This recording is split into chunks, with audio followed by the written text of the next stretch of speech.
Ladies and gentlemen, joining us remotely today is Keram Malicki-Sánchez and the Fivers Festival. Today, he will be presenting the exceptional work conducted by his team for the Canadian Hispanic-Latin American Virtual Museum. This project is a testament to how virtual platforms can revolutionize cultural. I'm going to do this presentation and join us in this post-mortem. So in video game and experience design, the post-mortem is when you take a look back and think about how you got to this point and alive. So I want to take you all the way back to the beginning of why this exists in the way that it does. I'm going to go really far back, all the way back to 2012, when an art person on the street and how they would have to deal with de-escalation, or someone having to explain a difficult personal thing to their families due to whatever effect they might be enduring, or other difficult situations. And so she was invited to Sundance Festival to present one of her works in this emerging new space. And they didn't really have a way to deliver a $50,000 headset from University of Southern California to Park City.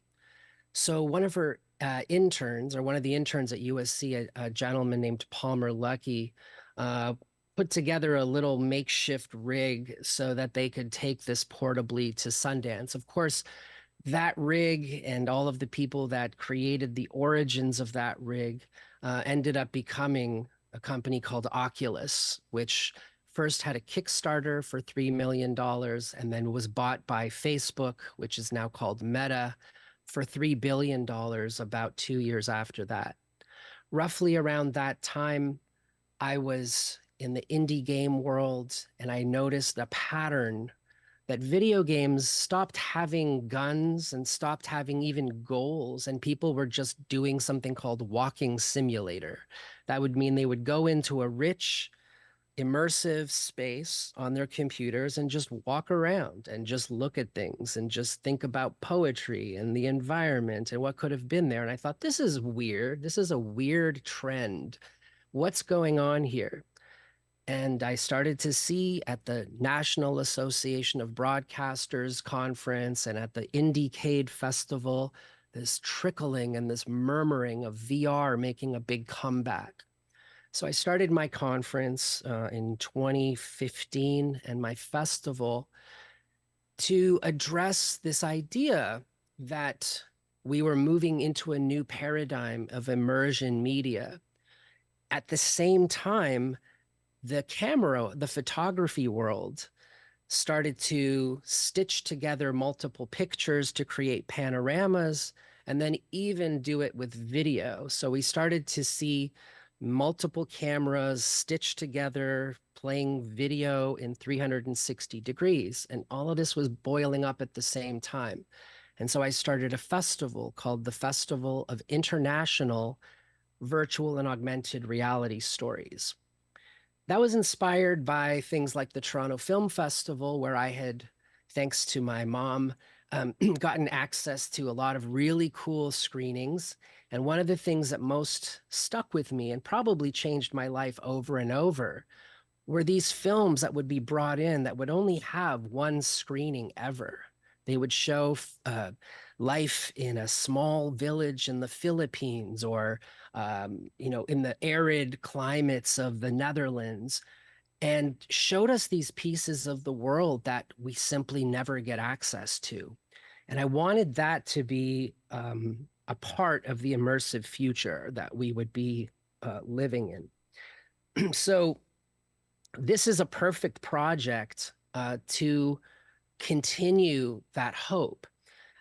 During the pandemic, I couldn't do this in person. I mean, VR is a very intimate medium, and you are putting something on people's heads and you're up close. And so obviously we couldn't do the location-based work.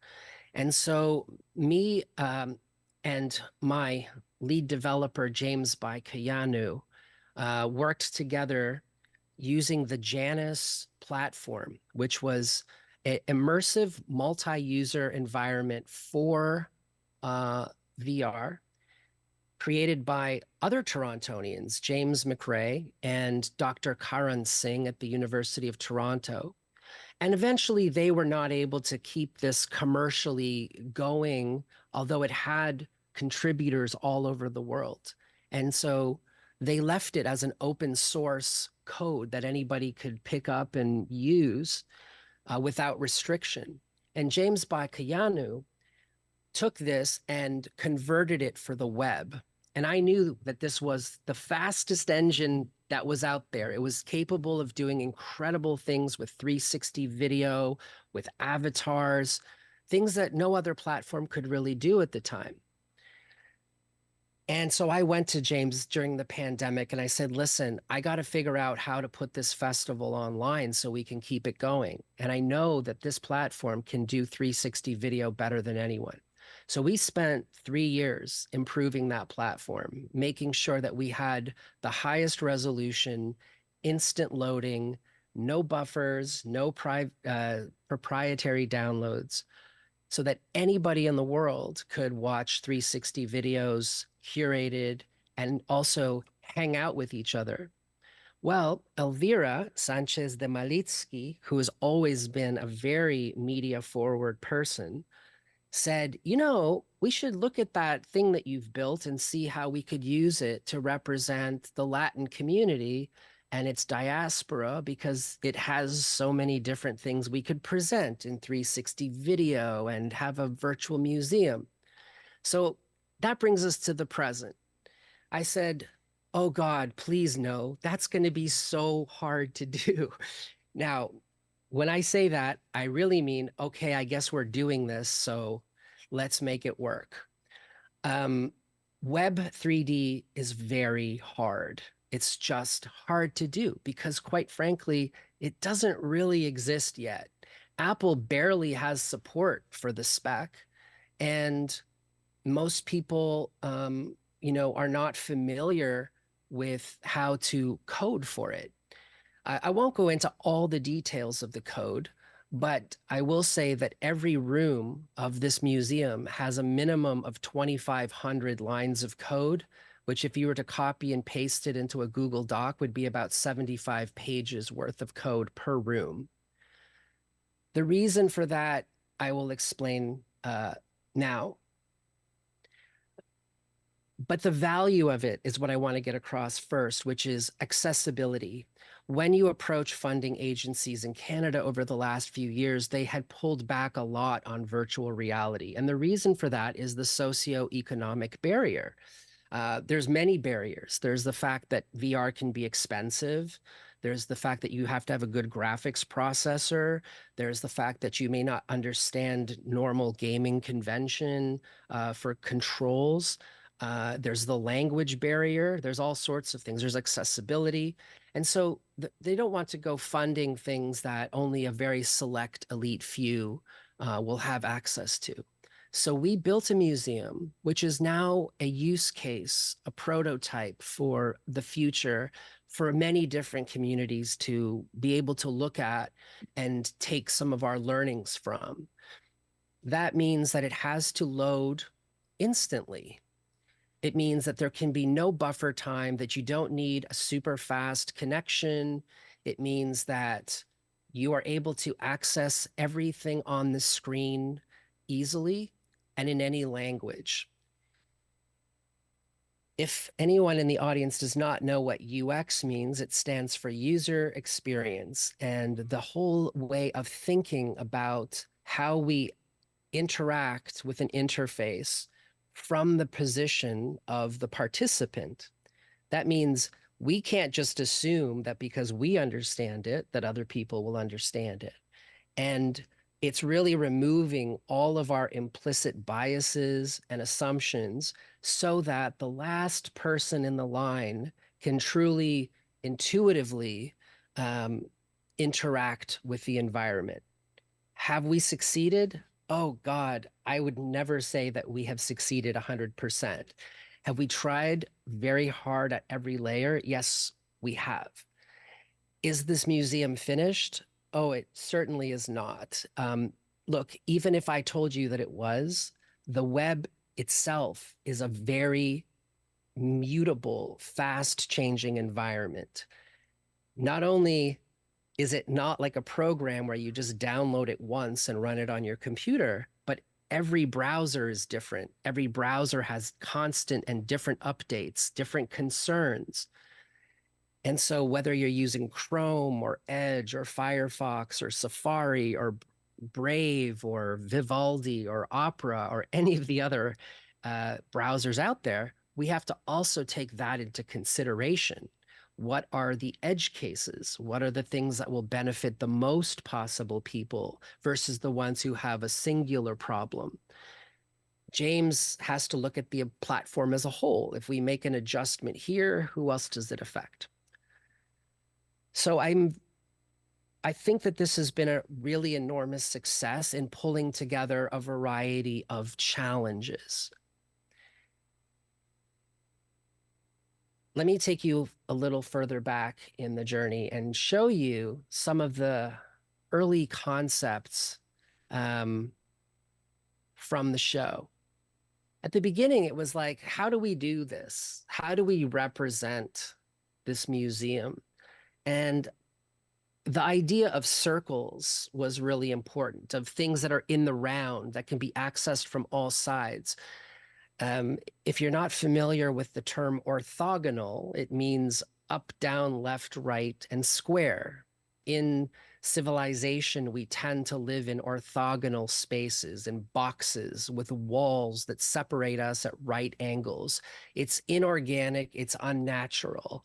When we were hunter-gatherers, we saw far horizons. Our eyesight worked differently. One of the interesting things about virtual reality is that your eyes and your body respond to the sense of proprioception, of distance, even though the TV is literally glued to your face. And so there's no need to design for orthogonal spaces when you have infinite real estate. At the same time, you want to ensure that information is demarcated properly, that you can visually immediately understand where to move, how to differentiate one thing from another. And though you have infinite space to travel, you also want to keep everything tight and concentric and within one or two hops, I would call it. A hop is when you teleport and you go once. You don't want to have to go 5 times to get to a place. How do you keep everything in view at once? So this was a very early prototype where I was thinking about the design of a yurt. A yurt is a tent where many people can live. They can sleep in the round. There's usually a hole at the top for the smoke from the fire where they cook and tell stories can escape. And so you have a sense of the sky, but you also have a sense of enclosure. I put it at the cross section so you could sort of see, okay, here's 1, 2, and 3. And the feedback was, okay, this has got a cool cobblestone path and it's very organic and woodsy, but we want something modern. We don't want to simply go to the default idea that this is, out in the country and antique and ancient, but we want to bring the Hispanic-Latin American Virtual Museum into a sort of bright future. I said, cool, I will consider how we can do that, how we can keep it circular, how we can keep it all in view and have an open concept. Elvira stressed, I don't want to feel like I'm enclosed inside of a prison, inside of a wall, inside of the doldrums and heaviness of old buildings. I said, I completely agree about that. So we have to ensure that people don't get lost in that openness. And so let me see what else I can show you about some of the early visions of this. So we created a circle. This is a bit later on.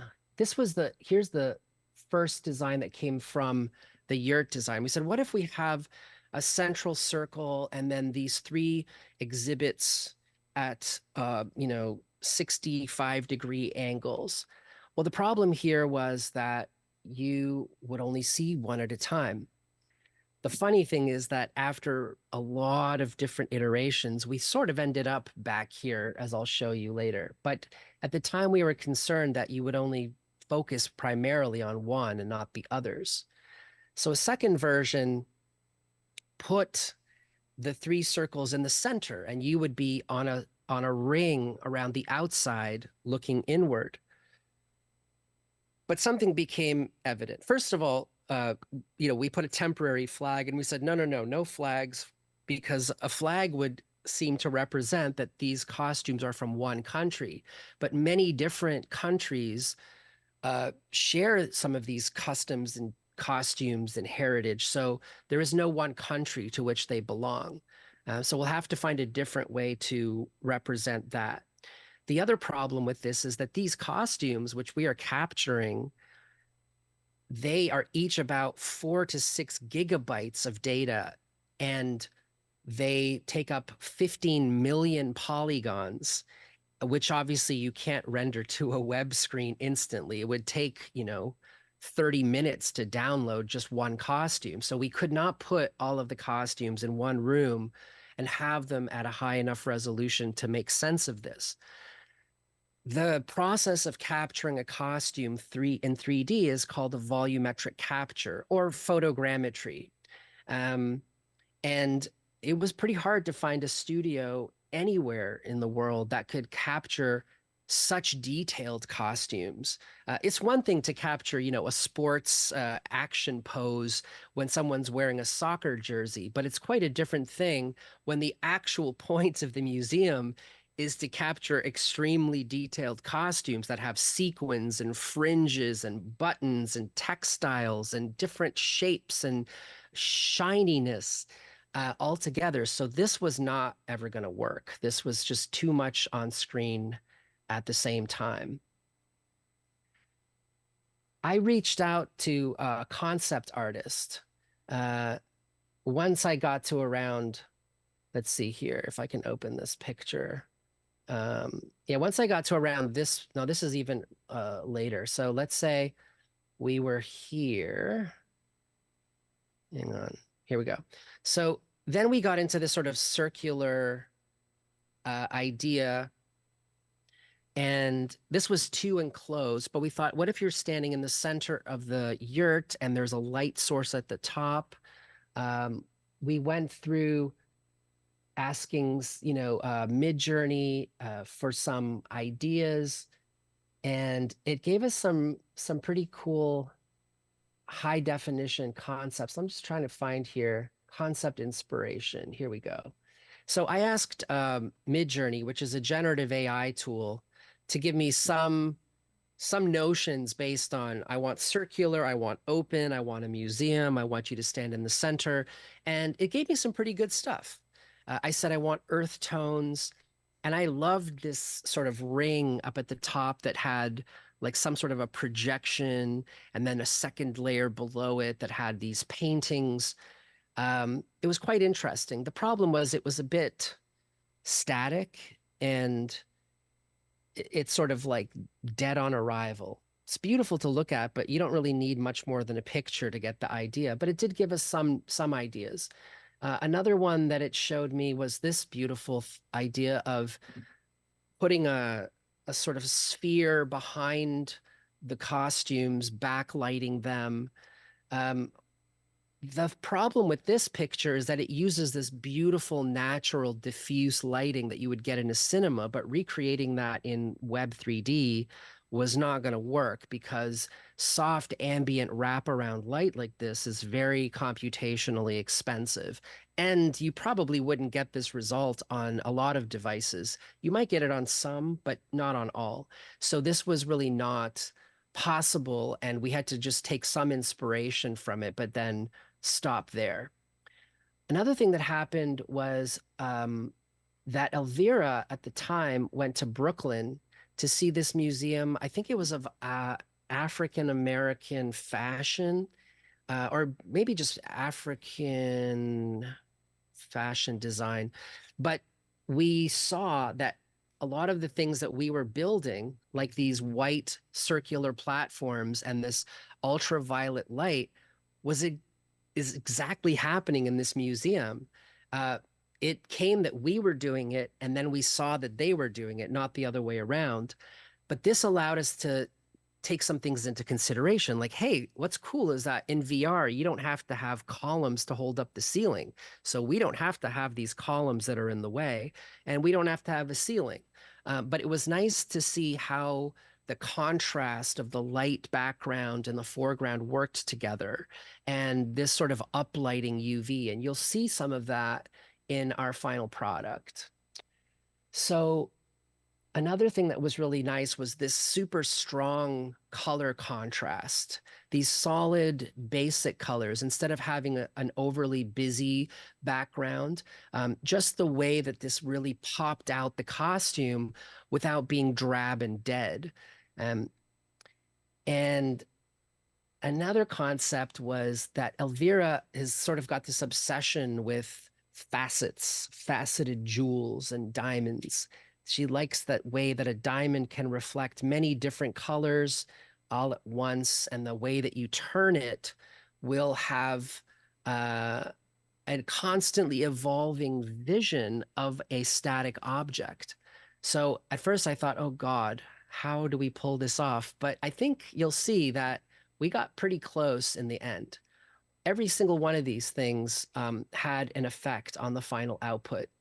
And then, even though the project is funded by the federal government of Canada, and it does represent the entirety of Canada, I was sentimental about the fact that we were working out of Ontario, and I liked the trillium, and the trillium reminded me of the diamond. And so I wanted to make a little Easter egg and work in the trillium as a tribute to that. And somehow from that, we ended up here.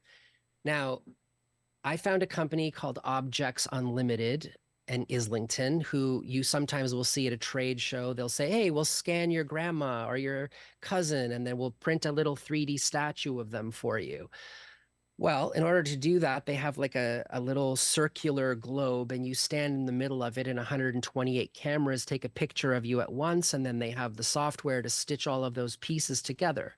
The problem was that they're primarily focused on 3D printing and not web, and they're two very different things. In 3D printing, you simply color the vertices of the model, whereas in 3D web, you're dealing with materials and textures and so on that are laid over top of it. But I reached out to them and I said, do you think you can do these costumes? Because we know you do full body. And they said, sure. And they really stepped up to the challenge, and they gave me some really outstanding captures. The problem was something called topology. Topology is how, when you cut that model up into little pieces and triangles, it flows from one section to the next. As you can see, this mask is a complete nightmare for a topologist. It goes in every direction. It seems almost chaotic. It's got random pieces, and all of that has to be optimized, because otherwise it could take up millions of polygons. And we had to get the whole thing down to less than 10,000 polys. So at some point we had borrowed some of the things we learned from the previous process, and we created this circular cylinder. You could call this a yurt, and we modernized it. We added some fancy lights and some more sort of Star Trek-y surfaces. And I started to say, I don't want it to look like Star Trek. Everything in the future sort of looks the same. It looks like this weird Star Trek utopian world, and we can't just do another one of those. So I reached out to a concept artist. Now, the problem in the game industry is that everybody's getting laid off these days. I don't know to what to attribute it, but thousands of some of the world's greatest artists are being let go, and they're out there looking for work, which is terrible, but is great for me, because I could go on LinkedIn and say, oh my God, this is the guy that worked on Iron Man VR, and he's like out there looking for an opportunity. So I reached out. I said, hey, is there a chance that you might work on this like little museum project I'm doing for the web? And he said, sure, let's talk about it. So I started to work with Artin Galkin, who is based out of Los Angeles. He's such a nice guy. And this was one of the early versions of the idea. So you can see here the trillium, you can see the kind of faceted diamonds. You can see that we started to put some basic icons in place to represent the devil, the drum, the sun from Inti Raymi, from Candombe, from Diablada. And this is not a 3D model. This is just a 3D drawing. So he can draw lines and squiggles and sort of shape things out. And we started to piece together, like, how would this work? This was super chunky mode here, but it started to give us a sense of where we could go. Then we tried the old red carpet, and it just looked like something that Melania Trump might have designed. So we stuck away from this like whole dark red look. And then we started to get into some proper concept art. Here was an early version where we had different platforms on these stairs and these sort of lit up back projection, multi-planar, sort of like if you took plexiglass in 3 layers and you'd have a foreground, a midground with cutouts and a background. We looked at that possibility. Let me see here. I've got a lot of these. There was this version where we put portals around the outside with this complex mesh underneath, and we had this platter. And these portals were large and bright and very weird, but this, which was a very early prototype, kind of ended up being what we ended up using after a very long round trip. Let me see, what else is there here? So here's a version where you started up at the top and you were looking down into a courtyard. And this gave you a sort of topographical view of everything at once. And then you would converge towards the center to these 3 portals, which had this really beautiful looking glow and bloom. And the problem is you're not going to get that kind of emissive glow and bloom in Web 3D. So concept art can always look so much more beautiful, but turning it into a practical reality is quite a different story. We looked at this possibility that on the outsides of the museum, you would go towards these portals and these icons started to take more and more shape. And they would be identified by colors that separated them. The problem with this was that it was kind of noisy and sort of hard to tell what was going on. And I'll show you in one of our accessibility tests just why this can become a problem. So then we started to move a little closer, and here now you could see that is the shape of the diamond and the facets and the trillium. And we are continuing with this pattern of being at the top of the stairs with these 3 platforms. You would descend down, you would see that there's these different stations, and this was the lobby. We spent an awful lot of time just figuring out the lobby before we recognized that really we needed to have independent stations, 3 separate exhibits, 1 for each, and that the lobby would be more of like a reset point, a way to orient yourself, to get a tutorial, to get onboarded. Here's a version with super giant portals. This is just to give you a quick sense of like how many permutations we went through of the design. And then it was like, what color is it? Is it gray? Is it blue? We had the blue sky in the background. We had the ocean in the background. It felt too generic, too static. It needed a little more zing and not to look like a screensaver. Here's a version where the stairs were all lit up.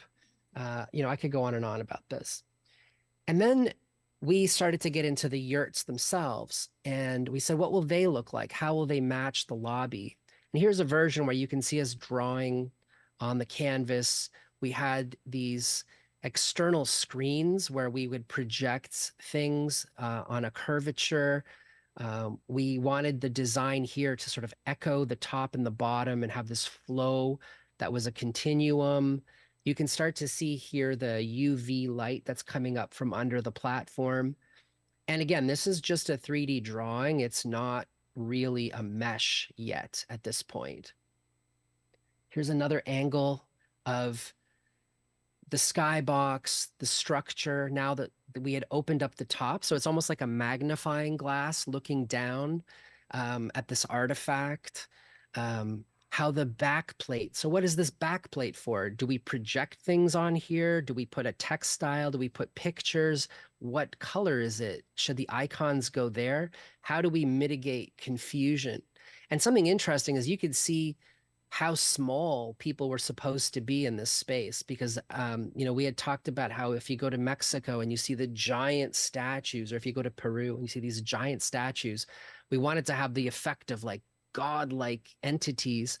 But actually in VR, that just means you're craning your neck and staring at the ceiling, and you wouldn't get to enjoy the whole costume because it would be out of your line of sight. Because on a desktop, you can sort of zoom in and out and look all at once, but in VR, you're seeing things one-to-one scale. In VR, you want something at human eye level to be about 1.7 meters high, and this here is about 8 meters high. So you'd basically be looking at the sole of its shoe. And so we couldn't do that either. Here's a more of a permutation on this where you start to see a skybox in the background. This skybox was just generated by AI at the time to say, what if we, instead of having like a fixed color or pattern, we started to place them into their actual organic environment. So this might be what the Andes would look like with the mountains. This is how a rim light would work. This is the little person. Here's the costume. Maybe there's a 360 movie in the background. And then it was like, this is supposed to be the Canadian Hispanic Latin American Virtual Museum. It's not just a museum of Latin American culture, but it's how does it connect to Canada? And that became a very important question, was how do we incorporate both of those things at the same time? So lest I repeat myself here, you can see here's one more version of what it would have felt like if this was enclosed, or if the background, instead of being an outdoor environment, was just a solid color. Now, even though it's open concept, it feels like you're still kind of inside of a space, which prevents that feeling of air and movement and expansiveness. I still think this looks really cool, but in the end, it didn't give you that sense of freedom and openness. So let me see, what can I show you next here about, so this is sort of where we ended up. You've seen the many different permutations, and this is the current version of the lobby, but I do want to show you a video where we tested some of our initial assumptions with our friend Elizabeth, who has low vision. So when you have low vision, you might be somebody who magnifies your screen 300, 400, 500% just to see something in a very small piece, which meant that all of a sudden, all of the icons that we had everywhere, all of the colors, were not visible to her all at once. Let me just play a little bit of this See it video. exactly at the magnification that you're seeing. Can you hear it. this, So by the way? we're going to reshare, but exactly just your screen as you see it. My apologies for that. French. So here we go. Let's just see this is the way Elizabeth sees the screen. That's when she's sharing the screen normally. And then this will be the way that she sees like the screen. splitting my screen where I have the magnification half on either the top or bottom of the screen, and then a normal screen view on the other portion of the screen. I find that really distracting for me. So I just use regular 2x magnification, or about, I guess like 150%. If that makes sense. I'm going to acknowledge this one time and now pretend you're alone.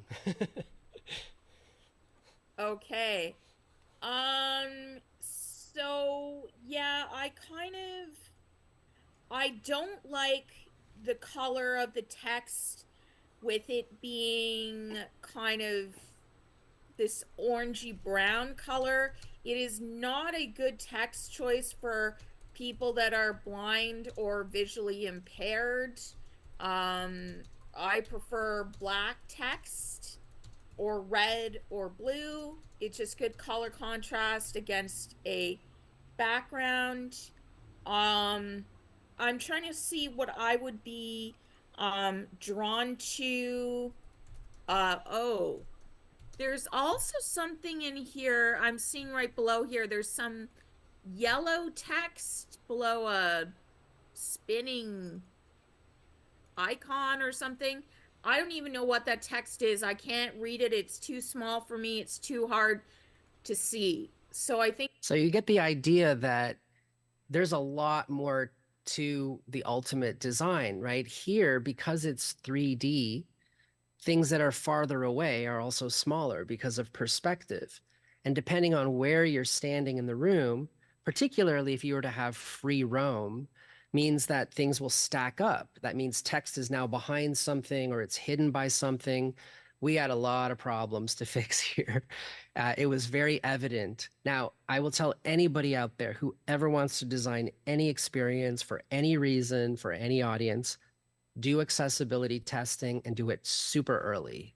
Do not do it as an add-on. Do not do it as an afterthought. Do not do it as a favor or to sign off on certain grants. Do it because it will make your whole thing so much better, so much more robust. It will humble you and it will teach you a million things. So don't just test with one sort of person who has certain special requirements. Do it with a variety of them. This taught us about the color balance, the color contrast, the placement of objects, the location, the critical view that they're having at any given moment. Keram? I'll show you a test with Keram? Hassan here. Keram? Yes? You can hear me? Yep. Yes, it's Marcella. Yep. So you know what? I think everyone is so interested in the presentation that you're making, but we're really anxious to actually see the museum. Can you Sure. Can you give us a walkthrough of the final Sure. the end process, please? So basically, all of these things that you can see here, from the accessibility testing to the ideation, led to the layout that you have today. The other thing we had to do was make sure that all of this was in 3 languages. So when you come into the museum, the first thing you'll see is this start here. And this will give you an immediate language selection.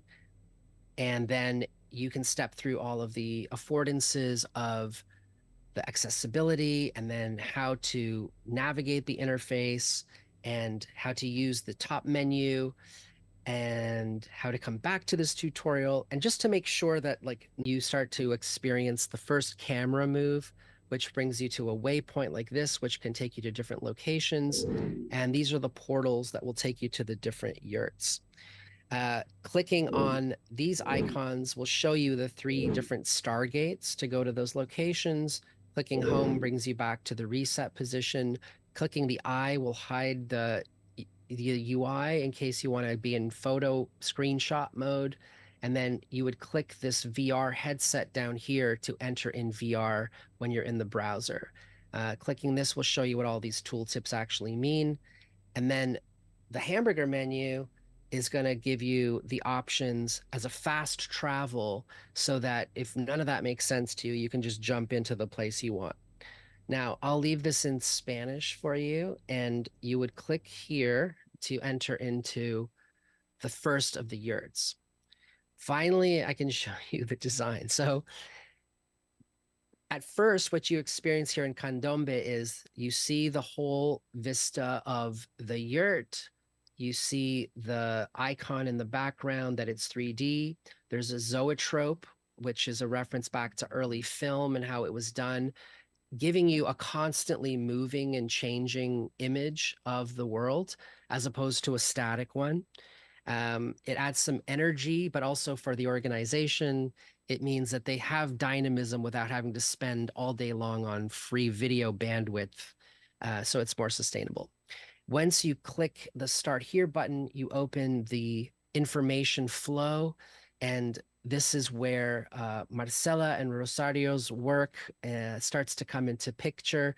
You can read about each one of these, and you've got big, bright images to better highlight and illustrate what is being seen. When you hit certain points, the camera will reposition. One of the details I really love about this particular yurt, or exhibit, I should call it, is that if you look at the drum, at Sergio's drum, when they were trying to fix this model, they tried to clean up the drum and make it all black. And I said, no, no, no. Those layers of varnish, those thick, fat layers of varnish, the scratches, the buffs, everything, that is the drum. That is why it sounds the way that it does. That's the experience and the life of the drum. So keep in all the scratches and everything else and those details. And you can also see that it's reflecting the actual environment that it's in. It's subconscious, but it really puts it inside of the world. When you get to the end of this flow, you are able to look at each component of the costumes. And Zulima and Ben designed each one of these icons as a custom icon for every single piece of every single costume. And as you click through them, the camera moves to the position to highlight that piece of the volumetrically captured model. And as you click the chevrons through, you can go and see the other personaje inside of it. And in the process of doing that, I've set up the camera angle so we're sort of revealing the background and other features of the room. If you click the play button, you come to this video theater, which allows you to see the documentaries that were produced by the organization, and they'll have SRT subtitles for whatever language you're inside of that will play. We will be implementing like a jog shuttle eventually, so you can just sort of drag the timeline and rewind. For now, you can play and pause and see there's 6 full documentaries about the journey of each of these groups and their life in Canada to experience. And then over here, there's a big image gallery, which in VR looks like a giant billboard. So at first it was like just an image gallery. I said, yeah, because Tamborileros en el you'll be able candombe to uruguayo. experience them Elegancia at y scale. tradición en armonía. Going to Inti Raymi, and I'm almost done here. So I'll just give you a quick preview. So Inti Raymi is its own environment. You can see that this skybox was actually captured using Google Earth. It's from this particular location. It has its own unique zoetrope that reflects that culture. And something really fun about this one is we added, you can see these rocks in the background, like a set extension, as if you're like at Disneyland. And it starts to build the environment out into the actual space. And again, each click will move to a different camera position and give you a different view. Now, there was a big question around waypoints and why we fixed the positions. And that's because if you give people free roam, they get lost, they run into walls, they turn upside down, and they basically get frustrated. So by having preset views, it helps people to control their experience better. And I'll go to the final one here, which is the Diablada. I would say that by far, this was the biggest hurdle because this costume is a beast. You can see how detailed it is. And I had an amazing team in actually Pakistan. I went all over North America, all over Canada, trying to find a topology artist to reflow this costume. And very few people wanted to take up the challenge because oh God, this looks like a big job.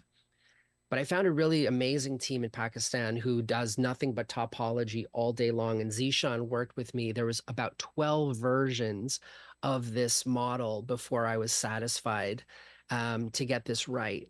And we managed to get it so that it loads in under 5 megabytes, I think. And it comes in super, super fast. If anybody ever wants to do a class with me on Blender and techniques for high resolution to low resolution normal map baking, give me a call. And from here, you come over to the Nyaupa, and you can see the environment of Oruro in the background. And again, every click is revealing more and more. I've given you a pretty quick tour of the universe, and I'd be happy to answer any questions at this time. So thank you, Keram.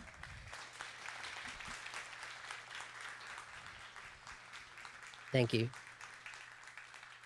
So thank you so much for the explanation. I think you can see me, right? We have a camera at the back. So Yeah. now walk to Bolivia and let's go into the Bolivia section. Just so people know how Okay. to what So Mhm. sure, there's a couple of things, special showcase going on or whatever out in front of the Stargate, but for now it's just a door. And from here you just click this portal and it'll take you into the room. Okay, so we And went then there's into a big giant start here button. So we're inside Uruguay right now, and you can see the male and the female Oh, costume, yeah. right? And so then we walk to, and let's see, we want to see the female costume. So we're gonna click on the costume. No, you would click on these little waypoint dots, or Okay. you would click on the book, and then you will be able to, actually, if you click on the costume, and then up here you can see Mama Vieja, you click on that, and now you're brought to her. And so if you click the shirt, the scarf, the umbrella, you can see all the different pieces. And if you close this, you can close that and even close the eye here and just have a pure view of it. And if you're in virtual reality mode, you don't have these preset positions. You can just freely turn around and teleport in any direction that you want, limited by the size of the platform. One thing that we are going to implement is a sort of a mouse look. So you can turn your head about 45 degrees and you get some parallax. But again, the reason we don't have complete free look is because people with the keyboard and the mouse and the phone, they start to look in all sorts of directions and then they can't recenter their view.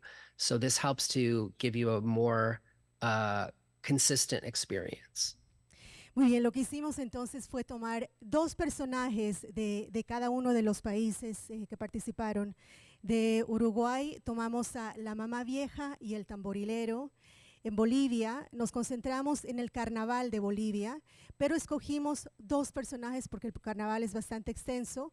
Escogimos a Lucifer y la ñaupa, y dentro del folclore de Ecuador escogimos la versión del hombre y de la mujer, donde también mostramos el traje típico. En cada uno de ellos, cuando ustedes entren, van a poder ver la explicación de lo que significa cada parte del traje típico que se está mostrando. Here we're seeing Lucifer, which is the male, and Ñaupa, who is the female. If you click on the book, you are going to be able to see an explanation of what the Carnaval of Bolivia is. And then as you continue, you're going to know a little bit about the history of the dance of Diablada, what the music is. You will also, if you continue, you will also see the characters of the Diablada. So we explain there are many participants in this dance. We only took 2 of them. So we provide you an explanation as to what each one of them represents in the dance. And then you will know about the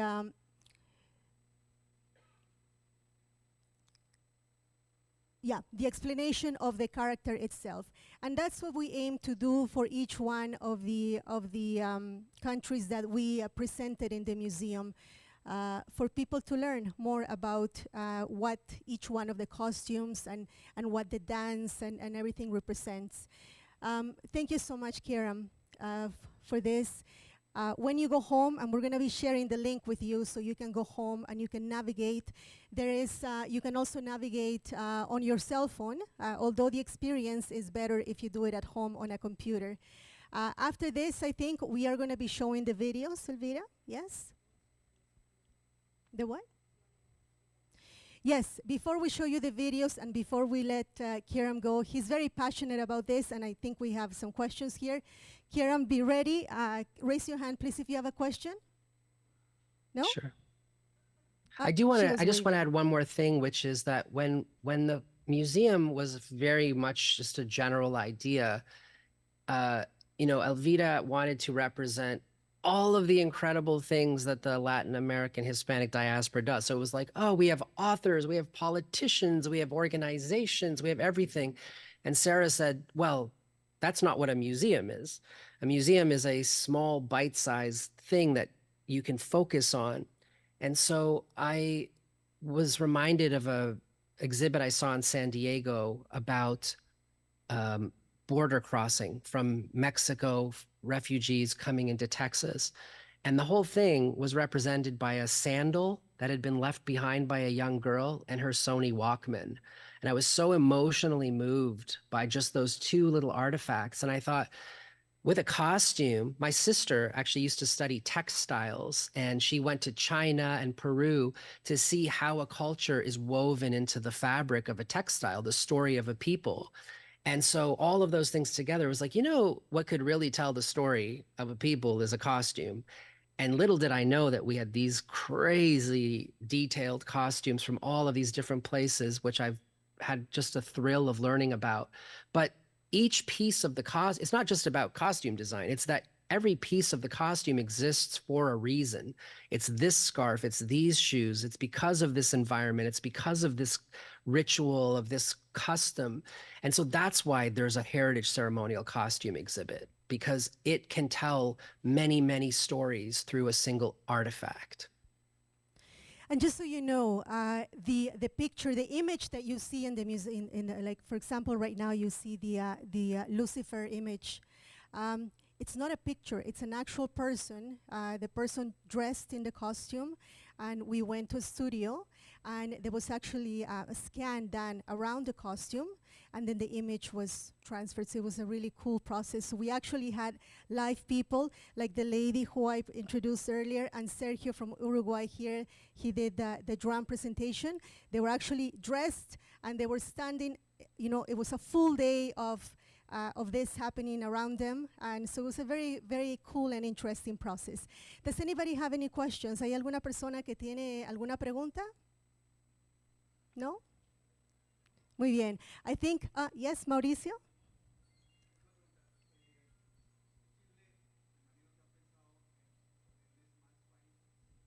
Yeah. So Also, the cell phone experience is very optimized. So just so you know, you can right now on your cell phone go to museum.chlavm.ca, and it'll just tell you to rotate the phone into landscape mode. And we have completely designed a version for desktop and then a responsive version for mobile. So it's not that it's a compromise on mobile. It'll be smaller, of course, but all of the icons and everything else will reposition for your phone. Thank you, Keram. We actually had a question from Mauricio. It's an excellent question. He asked us if we're thinking of adding more countries to the project, because we were only able to feature 3. And yes, that would be the dream. The dream would be to feature each one of our Latin American countries. For that, we need the funds. So we are going to be applying again, and hopefully we will be given another grant, I don't know, and then we can continue the work, and we can continue to feature each one of the countries that make that are part of this beautiful country here in Canada. Entonces la pregunta era si vamos a trabajar mostrando más de los diferentes países, y el sueño sería de poder hacerlo. Todo depende en si conseguimos otro préstamo del gobierno, otro grant del gobierno para poder hacerlo. Y si se consigue, entonces el sueño es de continuar con este proyecto. Porque el museo no solamente tiene los trajes típicos, sino que cuenta la historia de cada uno de esos países que presentaron. Ahora, cuando vean los videos de entrevistas, van a ir conociendo un poquito más del trabajo de cada uno de estos países en mantener su cultura y sus tradiciones aquí en este país, estando tan lejos de nuestra tierra. All right, Keram, thank you so much. He's so passionate about what he does. Thank you for your support. Un aplauso para Keram, por favor. Thank you. Let me just acknowledge my team once more: Ben Cross, Jen Chadwick, Pravasith, Zulima Weso, James Bai Kayanu, Artin Gokin, and Zishan, all of whom have worked tirelessly to make this possible. Thank you for hosting. And to the Humber team.